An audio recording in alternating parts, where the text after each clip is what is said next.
about this love, about this, about this love, about this love, love. How you guys doing today? You are tuned into About This Love podcast with about this love, about this, about this love, about this love. Love. How you guys doing today? You are tuned into About This Love podcast with myself, Dale, and my beautiful wife, Charel. Say what's up to my peoples. What's up, peoples? Hope you guys had a good week. I had a pretty good week for the most part. I mean, it's been raining all week, but for the most part, it's been a good week. Where you live in Seattle? I live in Zimbabwe. Oh, okay. No, I'm joking. I mean, I think it's on all our platforms that we live in Baltimore, so we live in the Baltimore area. As always, please follow us on social media, which is Facebook and Instagram, which is the only ones that we really do have. And you can also find our podcast anywhere where you can find podcasts, including the new to the podcast platform, Amazon Podcast. So it's Amazon Music.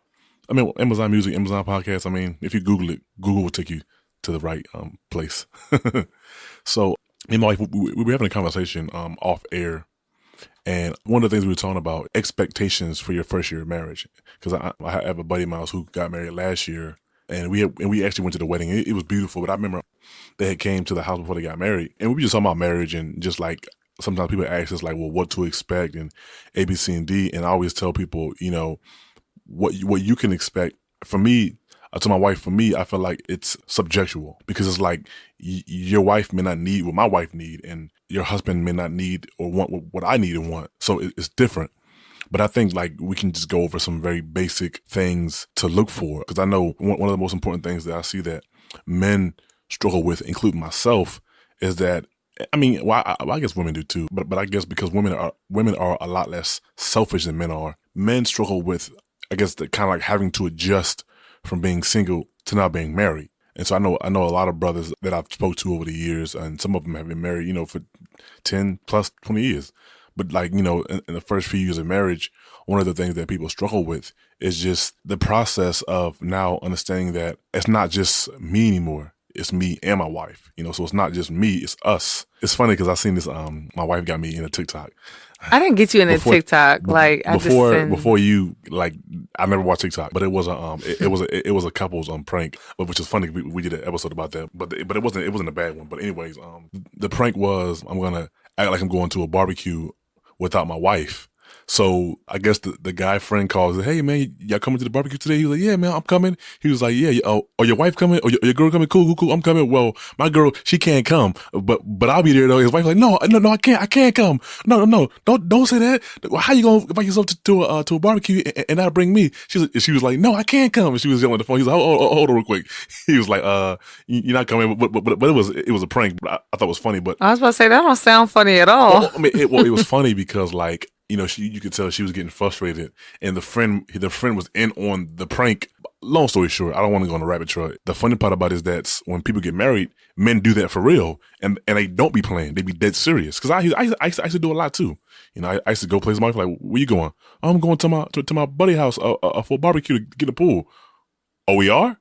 And we're like, yeah, I am. I didn't think you wanted to go, so I'm just go over there by myself. Oh, no, hold on. Let's get this clear. Like, I was going, but, I mean... What's a couple times you actually didn't go, if you I mean, honest? yes, but the invitation was always extended to me, unless it was specifically like, this is a men's, you know, fellowship, a men's get-together or whatever, and no one's wives are coming because the men's are coming together to talk about, you know, like, the men's issues or, you know, just things like that. I was going to a coworker house. Wasn't nobody discussing no issues. No, I'm saying those were the times that barbecuing, eating food, and Dale, trash. What I'm saying is those were the times where the invite may not have been extended to me. Not the fact that I was choosing not to go, because I remember you going to those barbecues. Well, it's a few times where I went and you chose not to go. So don't try to act No, like, but what I'm saying is that don't think that the invitation. No, I'm trying to just get the point across that the invitation was extended because what you're saying exactly from the example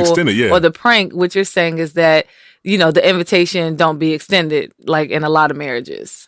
Yeah, I mean, well, okay, I'm glad my better half gave her input on that. So How do you feel about that then? Like when we first got married, and I would make a lot of decisions. And I mean, and to be honest, I don't even think people do it on purpose. I think it's just like, it's kind of like when you work a schedule with your job and they switch you schedules to whatever other schedule, but your body still wakes up as if it's on that schedule that you're used to doing. So I feel like oftentimes when people get married, men don't do it on purpose, but I feel like it's just natural. Like, yeah, I'm gone, baby. I'll see you. We're like, wait a minute, where you going? What we doing? You know what I'm saying? So I feel like it's natural, but I think the problem where it becomes a problem is if my wife, calls me out on it and say, hey, can you stop doing that? Like, can you stop making plans without first checking in with me to see if I had plans to do, or if I had something for us to do, or whatever. So I think that's where the problem comes into place, is that, like, if your wife or spouse is cool with that, then it's fine. But if they're not cool with that and you just continue to do that, then I think that's where it becomes a problem. Okay, so what was your question again? Well, how did you feel when I would do that? And did you see it as a problem? And how do we kind of get through that? Or how do we kind of like talk through that? Because I don't feel like it was a big issue that we couldn't just talk about it. And okay, man, I know you feel that way. I don't know. I mean, like, if you would have asked me when we first got married, my perception of like the situation probably would have been much different, because we're talking about expectations in the beginning of a marriage. It's just like, I expected it to be like, I don't know. It kind of takes me back to grade school where, I'm writing down like, oh, like Mrs. Charel Skinner in my, on my binder or in my notebook kind of thing. So it's almost like I expected everything just to, like, pretty much I expected us to be one on day one. Yeah, but that's not practical though. I mean, I know it's not, but as a young girl coming into marriage, or just anyone who's like newly married, I think that's the expectation. It's just like, okay, on this day one, we a unit. We've been doing good so far, like before getting married. And now, we just got the last name. And then it just seems like something shifts, if that makes sense. Like, it's almost like... In a good way or in a bad way? I mean, it could be like, it could feel like it's a bad way, because there's a shift, and it's kind of like, hold on. We was doing good. We was in love. Where'd the love go? Like, what's that Black Eyed Peas song? Where's the love? I mean, I feel like and it's interesting because I know we talked about this on one of our previous podcasts, but the couple who actually gave us marital counsel, which is he is like, but he's a father figure to me. I've known him since I've been like 19 years old. Good brother in Christ. Him and his wife been married 17 plus years. So before we got married, and even after we got married, even still to this day, we get counseling from them. But one of the things that he said to me was that, I don't think you guys are gonna go into marriage on the first day and have it all intact, have it all together. That's just not practical. And I think oftentimes that's where people's idea of marriage kind of gets ruined, because they think, yeah, we're going to have a good marriage, blah, blah. And then you get in there and you realize that's not the reality of it. Your husband's idea of marriage is different from yours, and yours is different from his. It's kind of like going to the gym. I remember when we first got married, even before I got married, I used to go to the gym all the time. We actually would go together. So she would go with me sometimes, but I would go to the gym all the time, and I run on the treadmill, lift weights and stuff, and it came very easy to me. But I remember when I first started doing it, it was very difficult. It's very difficult to the point where I actually wanted to stop. I know for me, working out the first few weeks to a month when I first started out was difficult, and oftentimes I would go to the gym and then not go to the gym, and it's just like a kind of wishy-washy. But as my body and muscles became more acclimated to going to the gym, it became not, I won't say easy, but it wasn't difficult anymore either, and I began to see results. I feel like a lot of people go into marriage with the same mentality. They go into marriage thinking, oh, it's going to be a cakewalk, it's going to be a breeze, I'm going to have a lot of good sex, a lot of vacations. No arguments. No arguments. He going to understand, what I mean. She going to understand what I mean. And then you go into it and you realize that's far from the truth. Well, actually, can I just say this? I mean, I feel like especially people who have the same like moral beliefs and the same faith, I think that assumption that we're on the same page. Yeah, and we're going to be on the same page about everything. And if we disagree, then we just disagree. Like, I think it's this idea that, oh, well, one of us will just like come to terms with what the other one is saying. And a lot of times it's not like that. And I feel like it can become heartbreaking, because it's like, why don't you see it my way? And I think the first year of marriage, you just feel like, I don't know, like I put it this way to a friend of mine, where I was just kind of like, y'all trying to control each other. You're just trying to get your spouse to see things your way. But really, and vice versa. But really, I think that what it should be focused on is how you two operate and how you two view things, and learn to understand each other and each other's point of view. Yeah, exactly. Because, if you're just bashing your spouse that whole first year. I know a cat that was married for like 6 months and he got divorced. I mean, actually, that's unfortunate. I know a few cats, yeah, because I'm like, and one of them was a pastor. I mean, but it's like years ago. I remember I was like, man, how your wife doing? He like, man, I ain't married no more, brother. Wow. I had to cut that bra loose. I was like, man. Oh, Lord. Well, that's really unfortunate. I mean, it's sad to hear. I know for me as a believer, somebody who believes in Yahshua, Jesus Christ, God the Father, the Holy Spirit, I feel like, one, nothing in marriage is too big for you to overcome or for you to conquer. Two, I feel like for those who see us as a married couple who have faith in the Most High God, Yahshua, Jesus Christ, Holy Spirit, I feel like for us, it gives people a distaste for God when they see if me and my wife were to get a divorce. It's like, man, you're supposed to be believers. Y'all supposed to be pillars in God's kingdom, and y'all got a divorce? Man, ain't no chance for me then, because people really begin to feel that way, and it reminds me of a scripture in Luke where Jesus says, if you're going to build a house, will you not first consider the costs? And I feel like oftentimes, if I'm going to go ahead and be all the way 100, really be raw, people just get married because of the perception of it. They done seen Sex in the City. They done seen Remy Ma and Pat Poose on Love and Hip Hop. They think good sex and you on the beach eating shrimp and oysters and sushi and drinking good alcohol and everybody happy and you got a great job. It's like most of the time, like I know me and my wife, after a year and a half of being married, she got sick and had to come off her job. So we went from a 2-income house to a 1-income house. And then next week I broke my hand. So we went from a 2-income house to a 0-income house. Oh my God. So I'm just saying, but for us it was beautiful because one of the things that somebody told us, one of our friends was like, look, man, don't focus on, what you don't have, but focus on your relationship you have with your wife and how you can begin to really begin to flourish and build it up. And we did. We spent a lot of time together. During my time of being out for work, we spent a lot of time together. And I think that's really what solidified our marriage and how we got closer. Because I was off. I was looking at Joko every day for like 3-4 months straight. Every day I was in her face every day. So it's like it really solidified our marriage. So I say that to say that one of the requirements or expectations that we set for ourselves is that divorce is not an option. And it's like if you are a believer in God, you have to go into marriage with the mindset. Divorce is not an option. Because what it is, if you really want to be 100%, people get butthurt. People get offended. People get sensitive. People get offended.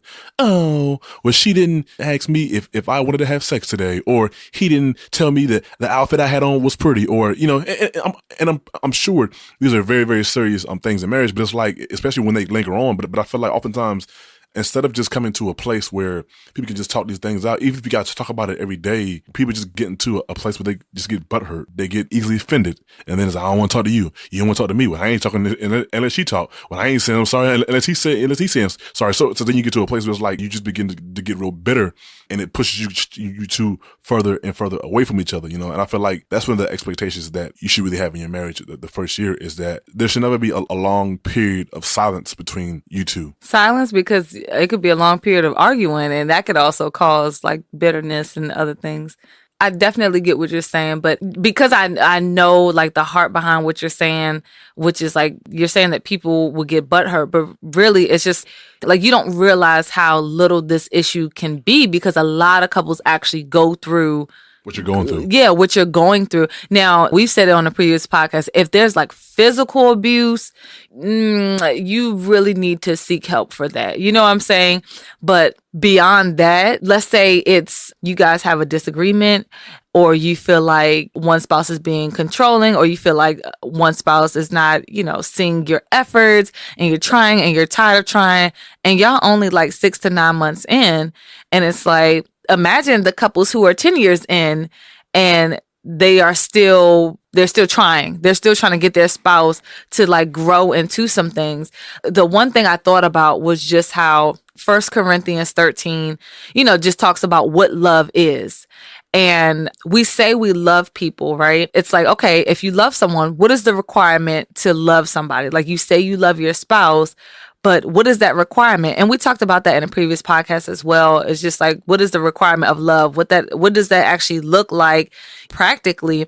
But in your first year of marriage, it's kind of like, yeah, like the rose colored glasses comes off. It does. And it's kind of like infatuation wears off. Yeah, that infatuation wears off. And you're just sitting there like, why did we get married? You might even feel like, at one point it was God's sin.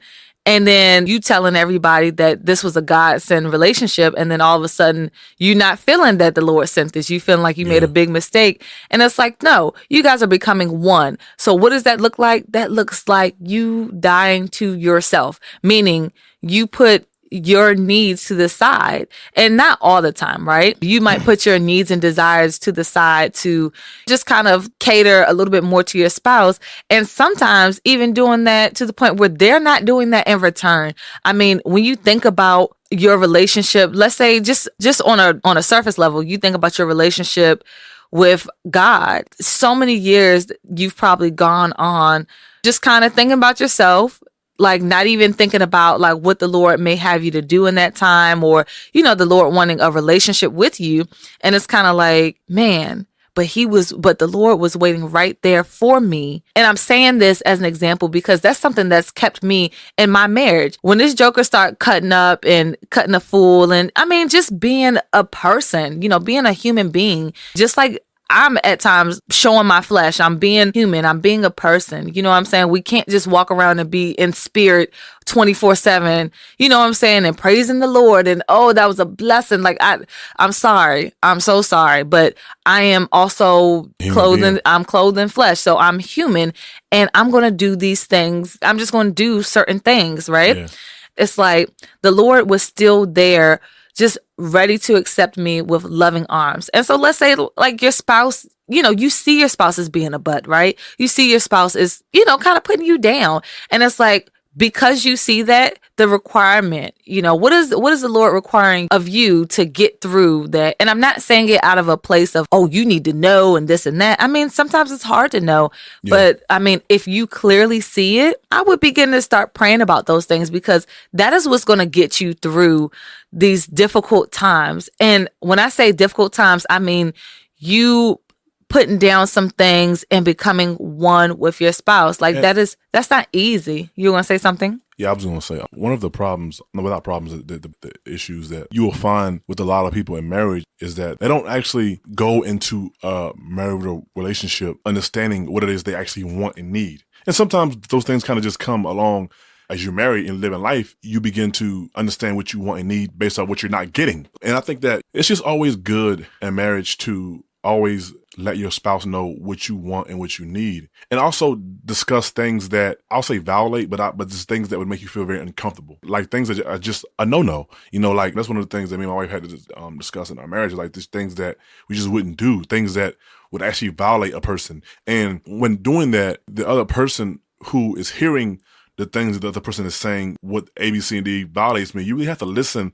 And what violates my wife may not violate me. So if she's saying, hey, listen, I don't like it when you yell and scream. I was brought up in an environment where that's all people did. When that happens, it makes me shut down. She's letting me know that when I start yelling and screaming or raising my voice, it violates her. He would say, well, man, listen, again, what violates you may not violate me. I have to be considerate of what she's saying to me that violates her, and vice versa. And I feel like oftentimes, like one of the things that me and my wife, we discussed, I think somebody asked us like a couple years ago, it might have been some of my family, but they was like, yeah, so are you cool with your wife having male friends and vice versa?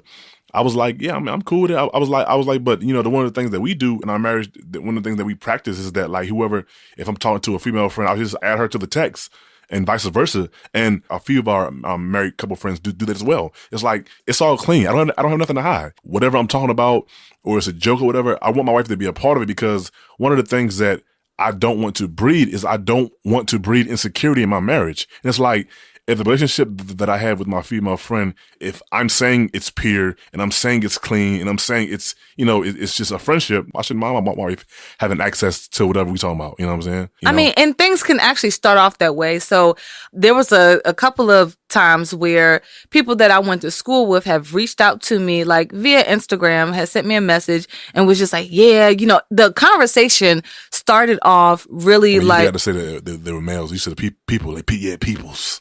I mean, I was about to make that clear that they were males. Okay, I apologize. Go ahead. Yeah, so some like young men had reached out, not young men because we the same age. Some strapping young men. You're in your 20s, still young. Oh, thank you for acknowledging that. Next year, you anyway, dirty 30. I'm still 25, so we just gonna leave right there. All right, with 30 wine. Go ahead. You know what? Anyways, so no, a couple of like. Old schoolmates had jumped into my inbox, but it was all for some like, yeah, I see you're out here being a good mom. I see you, doing your thing. You're happily married. I want to ask you a question about marriage. So I like had the conversation, but I kept it straight, kind of to the point. I answered the question that, the gentleman had asked me.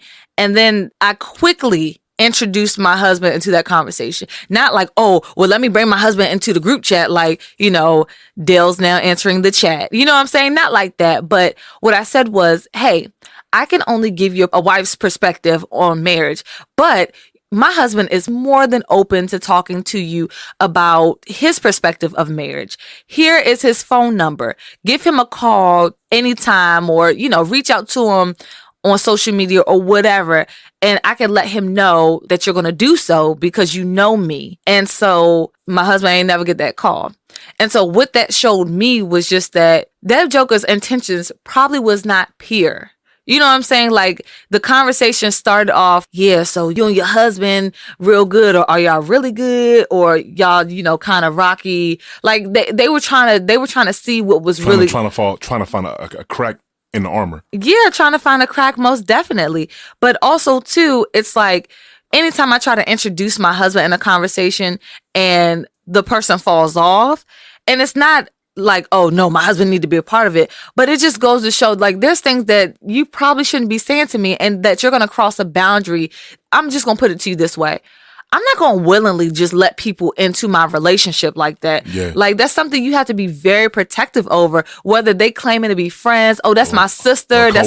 Or a coworker. We talking about work. I mean, well, I guess work is different.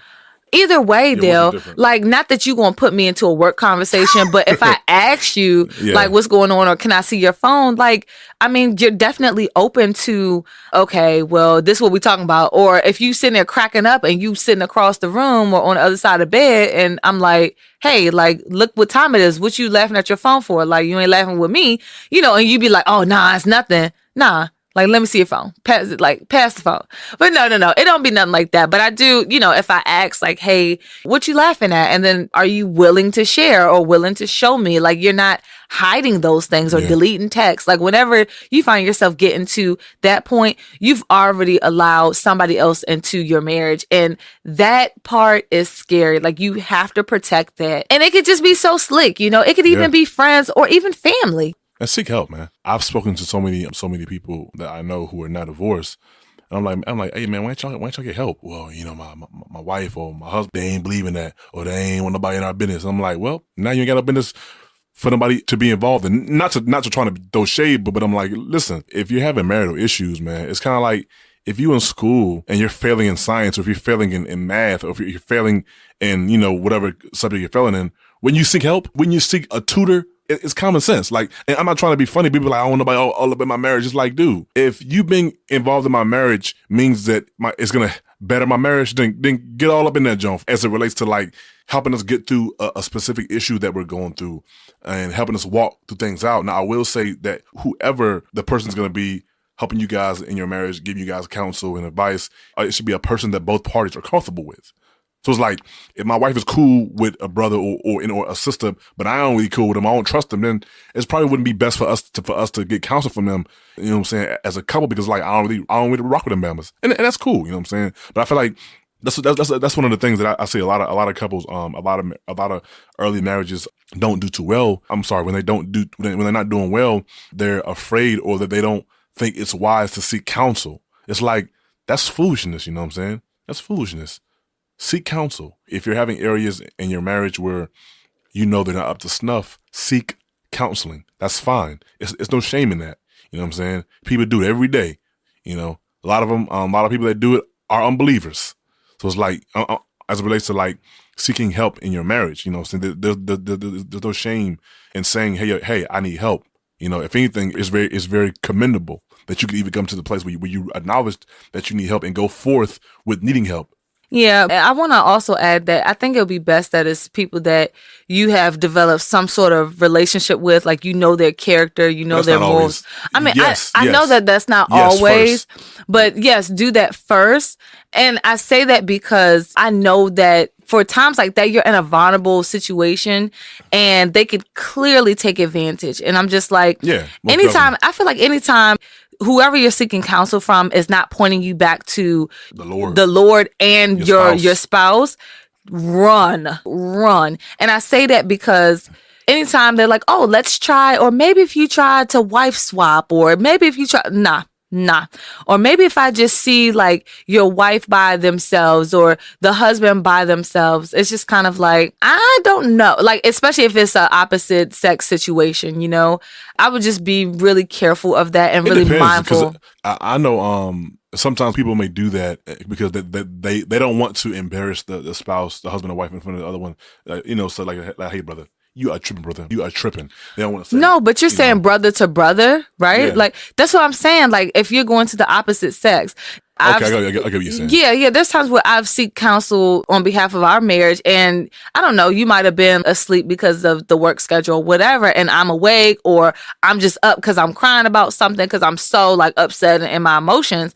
And then it's just kind of like, this was still somebody that we trusted, but it wasn't male only, you know what I'm saying? Or the wife was like, their wife was involved in the conversation, or you were involved somewhere along the line in that conversation.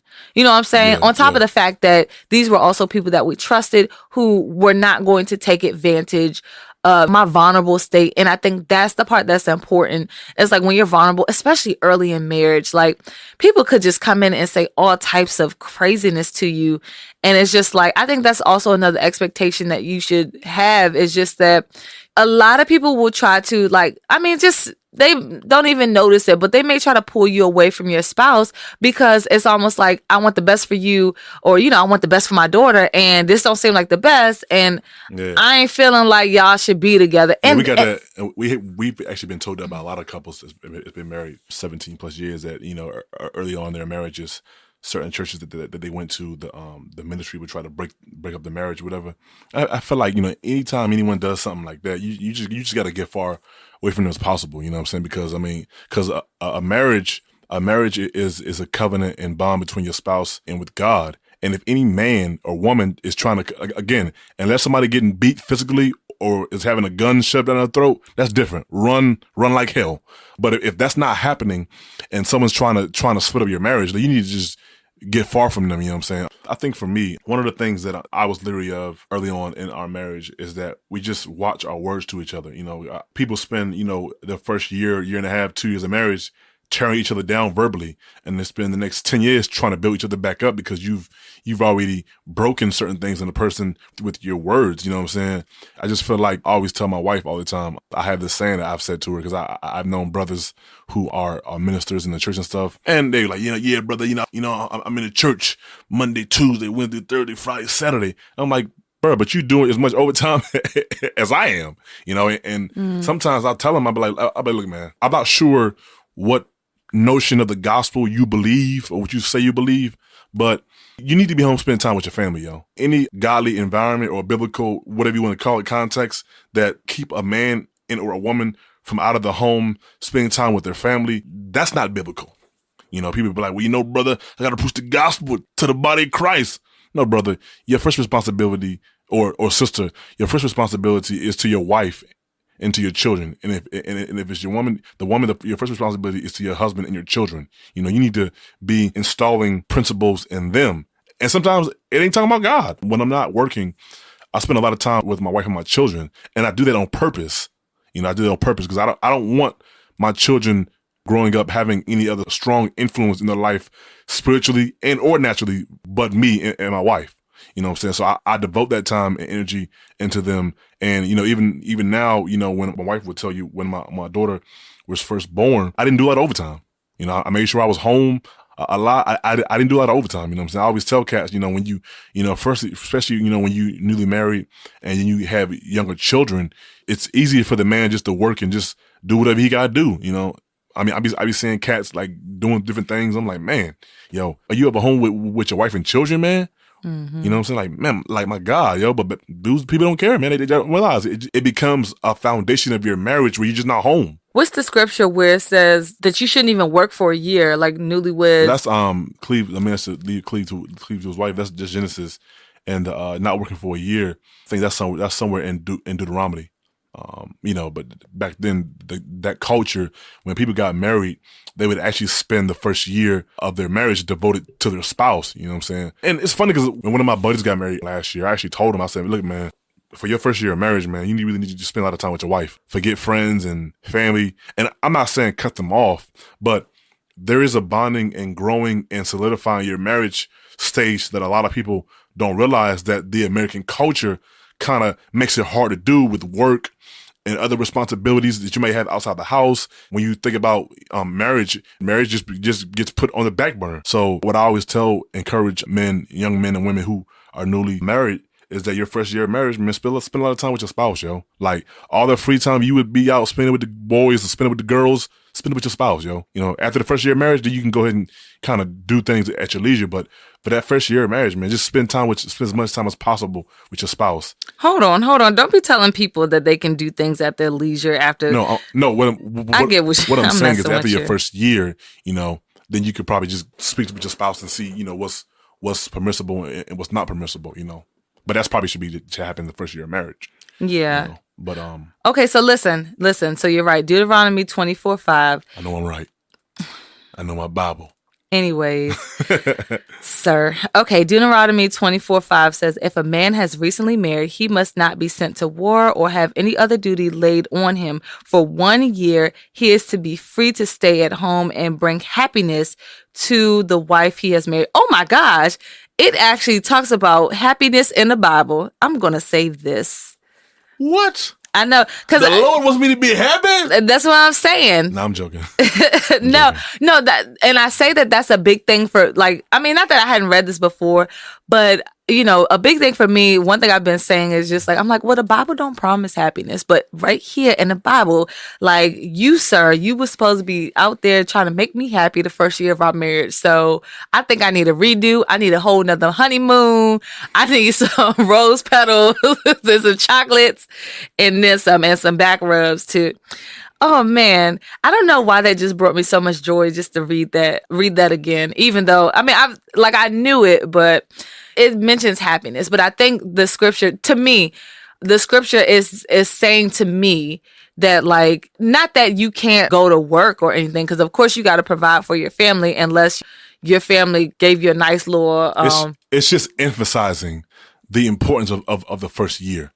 Yeah, I mean, because that's your foundational year. Yeah, so if you spend your foundational year like doing crapping around or doing other stuff that really don't matter, you know what I'm saying? Like, I mean, forgive me, but like, I'm that dude, yo. Like, I tell dudes quick, man. Like, people like, yeah, man, I'm out there preaching the gospel. Whether you're a pastor or whatever. I'm like, dude, forget all that, man. You need to be home with your family.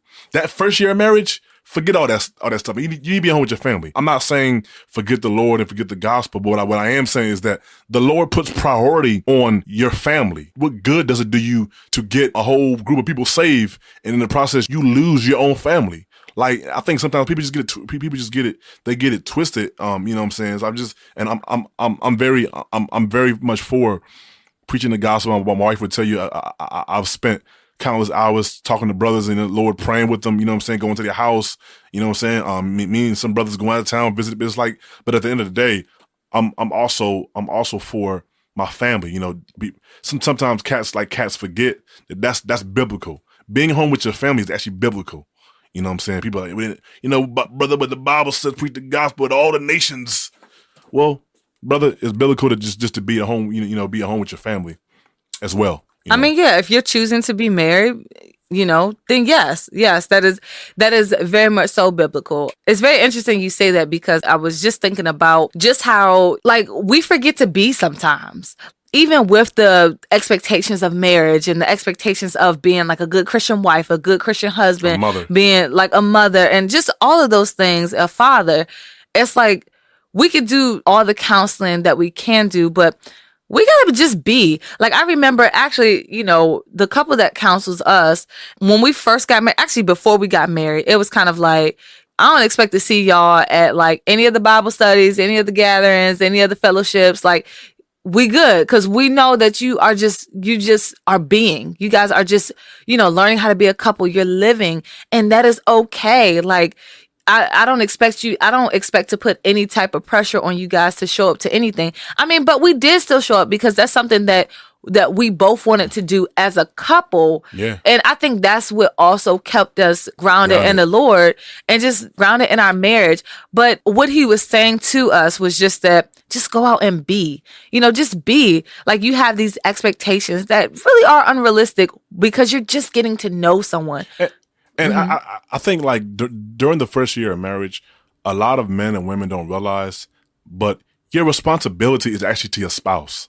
Like, for their spiritual needs, their psychological needs, their physical needs, everything. That's husband and wife. Your responsibility and obligation is to your spouse first and foremost. You know, so before I'm out there trying to meet a need of anybody else, whether it's a financial need or a spiritual need, my first obligation is to meet the needs of my wife, and actually my wife, and then my children if I have children. So really the other person or persons or whatever, they're actually third. You know, really it's fourth because the Lord's first. But the sake of the order, it's, you know, it's God, my wife, my children, then whoever else. But a lot of people, they put their wife and children on the back burner. And I'm saying this because oftentimes, me and my wife, that's one of the things that we see when people first year of marriage, is that they don't know how to adjust. And don't get me wrong, I made the same mistake. I made the same mistake. My wife would tell you I made the same mistake. I made it a couple times. We would argue about it, fight about it, fuss about it. That's why people don't realize, but your first year of marriage, the expectation for your first year of marriage is, outside of work, your spouse should have all of your time. If you ain't working at the job or you ain't sleep, that's their time, you know? Then the kids, if you got kids, you know what I'm saying? So I think just for going into marriage for the first year, that's really just really very pivotal, that people just be intentional about that. You know, giving your spouse all that time that he or she wants, needs, and desires, because this is theirs. That's their inheritance. You know, they shouldn't be denied of that. A man shouldn't have to beg his wife for her time. A wife shouldn't have to beg her husband for his time. Children shouldn't have to beg their father for their time. You know what I'm saying? My wife would tell you, in the process of us going to get a house or a car, I worked like crazy. But after that stuff, after we had achieved those things, I cut the overtime out, because I recognize, and my wife will know. Like, I told my wife, hey, babe, for the next 4 to 6 months, I'll be going crazy on overtime, just so you know and understand. But we have this conversation so that when I do it, she understands. But then she also understands that it's going to become a period where I'm going to stop doing overtime and just devote my time to my wife and to her and to the family. So there's an understanding there. So there's time and seasons of your marriage where you will have to grind and will have to work a lot, whatever. But that shouldn't be your first year of marriage. That should never be your first year of marriage. Never, ever, ever be your first year of marriage. I'm sorry. It shouldn't be, you know? Yeah. And if someone is telling you otherwise, they're telling you wrong. And that's biblical. Yeah. Well, you know what? I definitely enjoyed this conversation with you today. Yeah, most definitely. Thank you guys for rocking with us. Thank you guys for supporting the podcast About This Love. We appreciate all our viewers, all those who support us. We're thinking about starting a Discord just so to kind of create a little bit more, I guess, conversation or interaction. Interaction. If there's any conversation that you guys would like for us to discuss, definitely let us know. We'll see if it's in our realm of scope. And, you know, just let us know, you know, what you guys like to hear. If you guys like the podcast, what you would love to see change, what you would love to see, you know, us to do something new, just definitely give us feedback and let us know. Definitely thank you for always listening to us. As always, you can follow us on Instagram and Facebook, which is the only two social media platforms that you can follow us on. And you can find our podcast anywhere where podcasts can be found. Until next time, peace.